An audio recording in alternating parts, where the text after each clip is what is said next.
मित्रों नमो नमः। मैं Julie madam Bharati madam classes channel पर आप सभी का हार्दिक स्वागत है। मित्रों आज की कक्षा में हम आपके लेकर आए हैं हिंदी के अयोगवाह वर्ण यानी कि अनुस्वार विसर्ग की पहचान, उनके चिन्ह, ध्वनियाँ सब कुछ डिटेल में कराएंगे। तो मित्रों निःशुल्क हिंदी पढ़ने के लिए भारती मैडम क्लासेस चैनल को सब्सक्राइब करें, बेल आइकन बटन दबाकर ऑल पर क्लिक करें जिससे कि हमारे नए क्लासेस के नोटिफिकेशंस आप तक पहुंच सके। तो चलिए मित्रों आज की कक्षा प्रारंभ करते हैं। मित्रों ये देखिए हिंदी के अयोगवाह वर्ण अंग और आहा ये अयोगवाह कहलाते हैं। वर्णमाला में इनका स्थान स्वरों के बाद और व्यंजनों से पहले होता है। स्वर क्या होते हैं? 11 स्वर हमने पढ़ाए हैं। मित्रों अब तक हमने वर्णमाला करा दी, परिभाषा करा दी वर्णमाला की, वर्ण किसे कहते हैं, वर्णों के भेद यानी कि वर्णों के वर्णमाला में वर्ग कितने होते हैं, स्वर, व्यंजन, अंतस्थ, ऊष्म सभी करा दिए, संयुक्त व्यंजन, ठीक है। पूरी वर्णमाला कराई हमने। उसके बाद हमने स्वरों के भेद कराए, ह्रस्व, दीर्घ, प्लुत, ठीक है। और अब हम पढ़ रहे हैं अयोगवाह, क्योंकि स्वरों के बाद अयोगवाह वर्ण आते हैं और उसके बाद अब अगली क्लास में कराएंगे व्यंजन। व्यंजन वर्ण कौन कौन से होते हैं और व्यंजन वर्णों को किस स्थान से बोला जाता है और व्यंजनों के भेद कि व्यंजन वर्ण कितने प्रकार के होते हैं, ठीक है। तो अब तक आपने चैनल को सब्सक्राइब नहीं किया है तो हिंदी पढ़ने के लिए, हिंदी व्याकरण जानने के लिए भारती मैडम क्लासेस चैनल को सब्सक्राइब कर लें। तो चलिए आगे बढ़ाते हैं क्लास को। मित्रों नीचे डिस्क्रिप्शन बॉक्स में प्लेलिस्ट के लिंक दिए हैं, उन लिंकों पर क्लिक करके आप हिंदी की सभी क्लासेस देख सकते हैं, ठीक है। अंक की अनुस्वार और आह को विसर्ग कहा जाता है। अंक और आह ये दोनों अयुग्मा वर्ण होते हैं और स्वरों के बाद इनका नंबर आता है। अंक को क्या कहते हैं? अंक को अनुस्वार कहते हैं और आहा को विसर्ग कहा जाता है। संस्कृत में आपने विसर्ग का प्रयोग देखा। हम जब संस्कृत की क्लास लेते हैं, संस्कृत पढ़ाते हैं तो हम लिखवाते जैसे रामः, है ना। तो इस तरह से जो पीछे दो बिंदियां लगती हैं इनको विसर्ग कहते हैं, है ना। तो हिंदी में भी इनका प्रयोग होता है, संस्कृत में बहुत ज़्यादा होता है ना। तो विसर्ग हलंत ही चलते हैं संस्कृत में। तो संस्कृत की क्लास भी देख लीजिएगा अगर संस्कृत के विद्यार्थी हैं तो। अनुनासिक, निरनुनासिक, अनुस्वार, विसर्ग, ठीक है। अब ये क्या है? अनुनासिक, निरनुनासिक, अनुस्वार और विसर्ग। हिंदी में स्वरों का उच्चारण अनुनासिक और निरनुनासिक होता है। तो अनुस्वार और विसर्ग आगे देख लेते हैं। बहुत इंपॉर्टेंट है, क्वेश्चंस आते हैं कॉम्पिटिटिव एग्जाम्स में भर भर के, और सभी छात्र छात्रा को ये पता होना चाहिए कि हिंदी के अनुस्वार विसर्ग जो हैं अयोगवाह कहलाते हैं, ठीक है। और किस तरह से उनका चिन्ह होता है सब कुछ बताएंगे।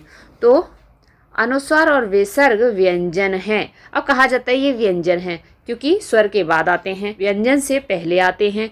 जो स्वर के बाद स्वर से स्वतंत्र आते हैं, यानी कि ये स्वरों में नहीं आते हैं, अगर इनको क्या कहते हैं? अयोगवाह कहते हैं। इनके संकेत चिन्ह इस प्रकार होते हैं। अब देखिए अनुनासिक का चिन्ह कैसा होता है? ऐसा चंद्र बिंदी की तरह, है ना। जैसे कि हमने लिखा मुँह, मुँह कैसे लिखते हैं? ये इस तरह से चंद्र बिंदी बनी है तो ये इसका सिंबल हो गया ना, चंद्र बिंदी की तरह, इस तरह से।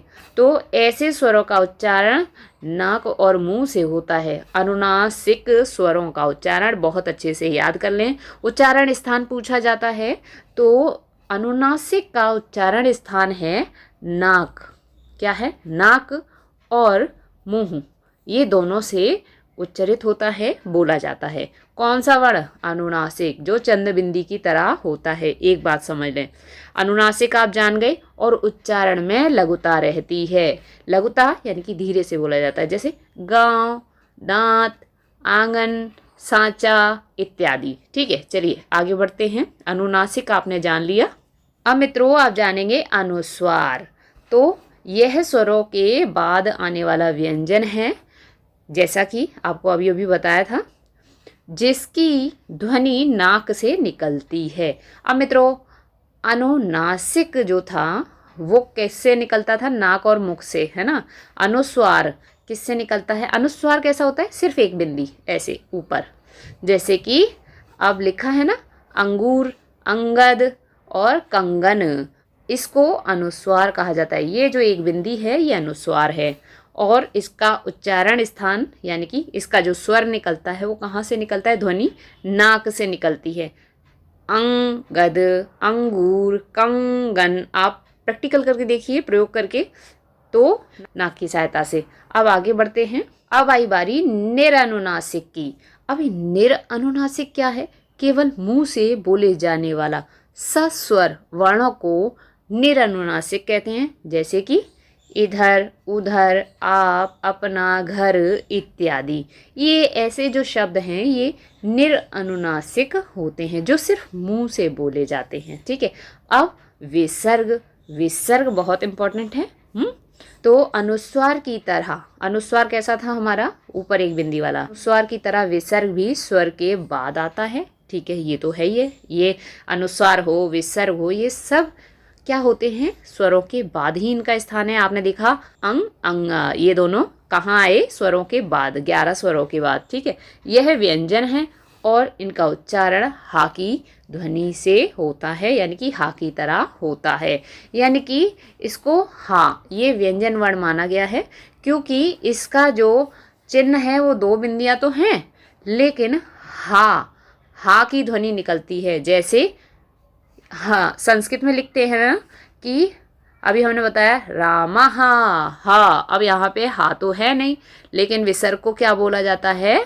हा। तो इसका चिन्ह क्या है? इस तरह से चिन्ह है, 2 बिंदियां, और ध्वनि क्या है? हा। इस तरह से पूछ लिया जाता है विसर्ग की ध्वनि क्या है?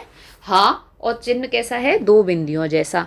संस्कृत में इसका काफ़ी व्यवहार में है, यानी कि संस्कृत में इसका काफ़ी प्रयोग होता है क्योंकि पूरी संस्कृत विसर्ग हलंत से ही बनती है, लिखी जाती है। हिंदी में अब इसका अभाव होता जा रहा है, हिंदी में ज़्यादा प्रयोग नहीं, किंतु तत्सम शब्दों के प्रयोग में इसका आज भी उपयोग होता है। जैसे मनः कामना, पया पान, तो क्या बोलेंगे? पय नहीं बोलेंगे, पयः पान। मनः कामना, अतः यानी कि अतः बोलते हैं ना, अतः ऐसा हुआ। स्वतः दुख, आपने देखा होगा दुख लिखते हैं तो दुख ऐसे नहीं लिखा जाता, दा छोटे की मात्रा खा कैसे लिखते हैं? यानी कि दू लिखा और विसर्ग लगाया फिर खा बनाया, इसका मतलब ये विसर्ग है ना। लेकिन हिंदी में इसका प्रयोग इस तरह से होता है, मनः कामना की तरह, दुखा की तरह, अतः, स्वतः। लेकिन अगर हम इसको संस्कृत में प्रयोग करते हैं तो ये पीछे ही लगता है, बीच में नहीं लगता। बीच में कब लगेगा? जब संधि करते हैं ना, निसंदेह, तो इस तरह से। नहीं तो अगर हम अनुवाद कर रहे हैं, शब्द लिख रहे हैं तो पीछे लगता है।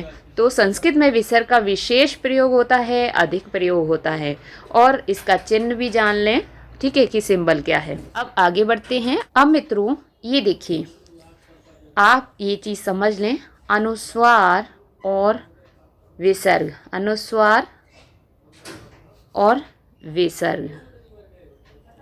अनुस्वार कैसा होता है? 1 बिंदी ऊपर। विसर्ग कैसा होता है? पीछे 2 बिंदियां। ये तो चिन्ह हो गया। अब इसके बाद ये तो आपने जान लिया। अब एक चीज़ और जान लें, अनुस्वार और विसर्ग ना तो स्वर हैं और ना व्यंजन, किंतु ये स्वरों के सहारे चलते हैं, स्वरों के बाद ही तो आते हैं, और उसके बाद स्वर और व्यंजन दोनों में इनका उपयोग होता है। जैसे अंगद, रंग। इस संबंध में आचार्य किशोरीदास वाजपेयी का कथन है कि ये स्वर नहीं हैं और व्यंजनों की तरह ये स्वरों के पूर्व नहीं पश्चात आते हैं। स्वरों के पूर्व नहीं आते, यानी कि स्वरों से पहले कहाँ आते हैं? बाद में ही तो आते हैं। इनका अंग अंगहा बोला जाता है, तो पहले सारे स्वर आ जाते हैं 11। हिंदी में 11 स्वर होते हैं। ये क्लास भी हमने आपको करा दी है, आप देख लीजिएगा। पार्ट बने हैं वर्णमाला 1, वर्णमाला 2, 3, 4, इस तरह से पूरा चैप्टर कंप्लीट कराएंगे, तो आप देख लीजिएगा सारे पार्ट वर्णमाला के। अब उसके पश्चात क्या है? स्वरों के पश्चात आते हैं ये अनुस्वार विसर्ग, यानी कि अयोगवावर्ण। इसलिए व्यंजन नहीं, इसलिए इन दोनों ध्वनियों को क्या कहा जाता है? ना तो वो, उनका कहना है किशोरीदास वाजपेयी का, जो आचार्य हैं, जबकि ये ना तो स्वर है ना व्यंजन है, इनको अलग ही स्थान दिया है, इनका अलग एक नाम है, अयोगवाह है। ये अयोगवाह का अर्थ है योग ना होने पर भी जो साथ रहें, यानी कि साथ ना होने का मतलब है ना तो इनको स्वर कहा जाता है ना इनको व्यंजन कहा जाता है, इनको क्या कहा जाता है, अयोगवाह, अलग से हैं ये, इनका अपना एक स्थान है, अपना एक नाम है। तो ये अयोगवाह वर्ण है, अनुस्वार और विसर्ग। तो दोनों में अंतर आपने समझ लिया, हमने दोनों की पहचान बता दी, ध्वनि बता दी, चिन्ह बता दिया। तो मित्रों, आई होप कि आपको आज की क्लास पसंद आई होगी, और हिंदी और संस्कृत की सभी क्लासेस के प्लेलिस्ट नीचे डिस्क्रिप्शन बॉक्स में दिए हैं, उन लिंकों पर क्लिक करके आप हिंदी संस्कृत व्याकरण की सभी क्लासेस देख सकते हैं और सभी कथा कहानियों का आनंद ले सकते हैं। तो मित्रों, आज की क्लास आपको पसंद आई है, आपके लिए यूज़फुल है, आपकी जूली मैम ने आपको कुछ सिखाया है अच्छा, तो एक लाइक और एक कमेंट अवश्य कीजिएगा। आपके कमेंट को पढ़कर हमें बेहद खुशी होती है। और आपको किसी विषय पर, किसी टॉपिक पर, हिंदी के पर, संस्कृत के पे, हिंदी व्याकरण, संस्कृत व्याकरण में से कोई भी क्लास चाहिए तो कमेंट बॉक्स में कमेंट करके लिख दीजिए, हम उस विषय पर, उस टॉपिक पर क्लास अवश्य लेकर आएंगे। तो मित्रों, अगर आपने अब तक निःशुल्क हिंदी संस्कृत पढ़ने के लिए भारती मैडम क्लासेस चैनल को सब्सक्राइब नहीं किया है तो जल्दी से अपनी जूली मैम से पढ़ने के लिए भारती मैडम क्लासेस चैनल को सब्सक्राइब करें, बेल आइकन बटन दबाकर ऑल पर क्लिक करें, जिससे कि हमारे नए क्लासेस के नोटिफिकेशंस आप तक पहुंच सकें। तो मित्रों, स्वस्थ रहिए, मुस्कुराते रहिए, पढ़ते रहिए, पढ़ाते रहिए, सबको करके दिखाते रहिए और अपना अनुभव बढ़ाते रहिए। मित्रों, आज की कक्षा में इतना ही। आज की कक्षा देखने के लिए बहुत बहुत धन्यवाद। कल फिर मिलते हैं एक नई कक्षा में एक नए विषय के साथ।